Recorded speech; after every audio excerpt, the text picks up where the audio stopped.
turn them over to us. We're going to protect the cells and we're going to store the patient at extremely cold temperatures where they can have a chance of being revived in the future with more advanced technology. Cryonics মানে মৃতদেহকে বরফে রেখে পরে জীবিত করার চেষ্টা। শুনতে যেমন অবিশ্বাস্য তেমনি বিপজ্জনকও।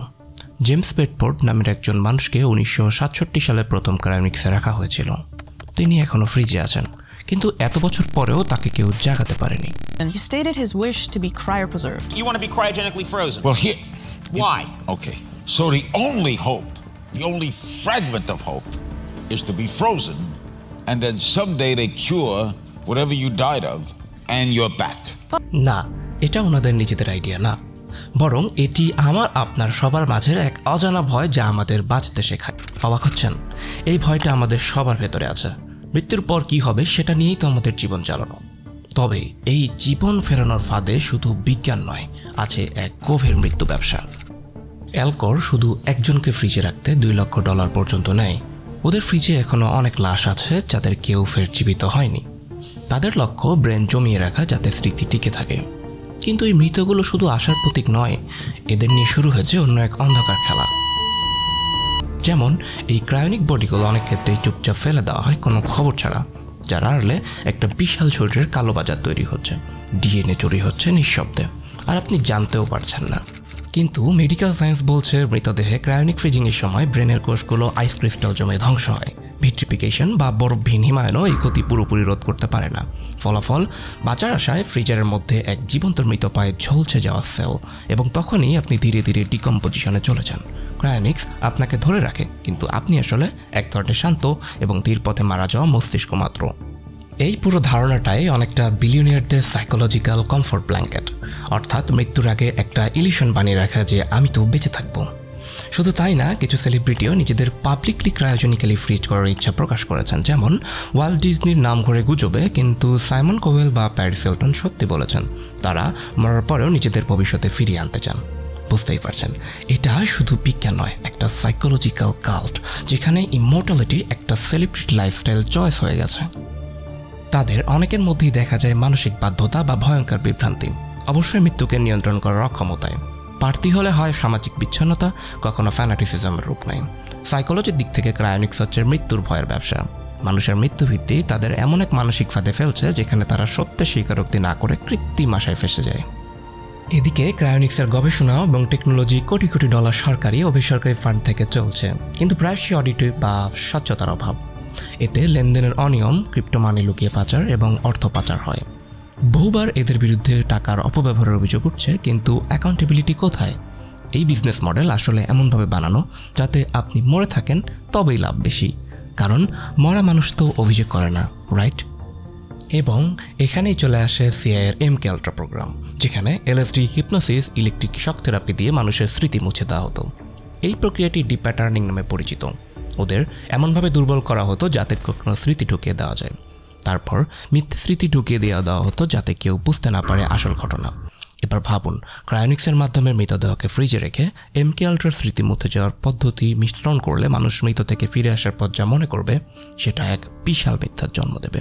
আর সবচেয়ে ভয়ঙ্কর বিষয়, যাকে রিভাইভ করা হবে সে হয়তো আর সিটিজেন হিসেবে ফিরবেই না, বরং একজন কন্ট্রোলেবল স্লেভ হিসেবে, যার মাইন্ড ওয়াইপড, মেমোরিজ রিপ্রোগ্রামড।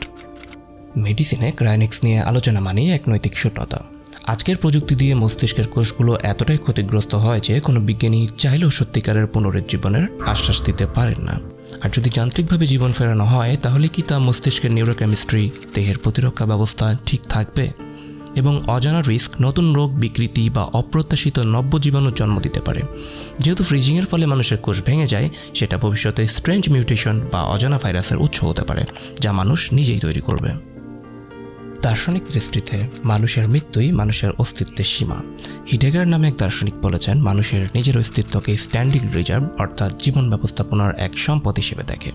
ক্রায়োনিক্স হলো সেই ঈশ্বর সাজার চেষ্টা যেখানে প্রকৃতির নিয়মকে অমান্য করে এক জীবনের বাজার তৈরি করে।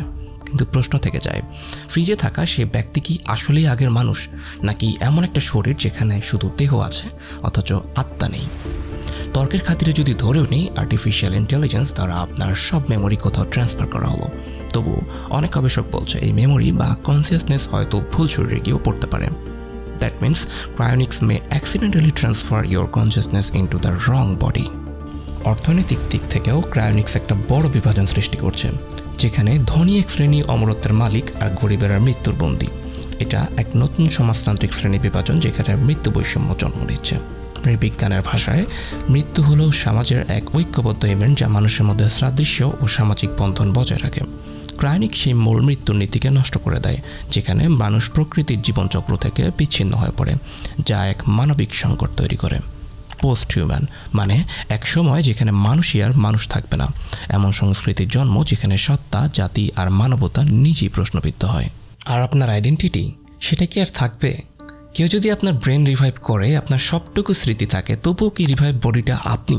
Or your identity already died even if your brain leaves on? Cryonics is not just science, কারণ অনেক গবেষক বলছে এটা আসলে এক ধরনের স্টেট রান ইমর্টালিটি এক্সপেরিমেন্টের আড়াল মাত্র।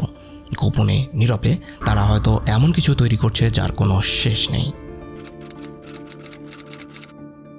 মিল পাচ্ছেন কিছুর সাথে? ইউটিউবের কোনো ওয়াজে হয়তো এটা শুনে থাকবেন। এটি বলার কারণ কি বুঝতে পারছেন? প্রত্যেকটা জিনিসেরই একটা লজিক্যাল এক্সপ্লেনেশন থাকে। আজকে যদি দাজ্জাল বা অ্যান্টিক্রিস্ট ক্রায়োনিস্ট ব্যবহার করে কাউকে জীবিত করে, আপনি যদি বিজ্ঞানপ্রেমী হন কিংবা সাধারণ মানুষ, তবুও বিশ্বাস করতে আপনার এক মুহূর্তও লাগবে না। তবে এটাই যদি তাদের সত্য পরিকল্পনা হয়ে থাকে, আমি চাইলেও হয়তো বা কিচ্ছু করতে পারবো না।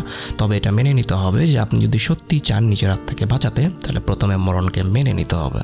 অন্যথায় ক্রায়োনিক্সের মতো প্রযুক্তি আপনার মন ও আত্মাকে ধরে রাখবে এক জালিয়াতির অন্ধকারে। আপনি যদি আজও ভাবেন যে ক্রায়োনিক্স এক ভবিষ্যতের প্রযুক্তি, তাহলে জেনে রাখুন তা হয়তো এখনই শুরু হয়ে গেছে। আমরা শুধু চোখ বন্ধ করে আছি। মিলিয়ে ক্রায়োনিক্স হচ্ছে এক ভয়ঙ্কর মিথ্যার খেলা, মানবতার সবচেয়ে প্রাচীন সত্য মৃত্যুর মিথ্যা বিকল্প। আসলেই এটি কি জীবনের স্বপ্ন নাকি একটা বড় ফাঁদ?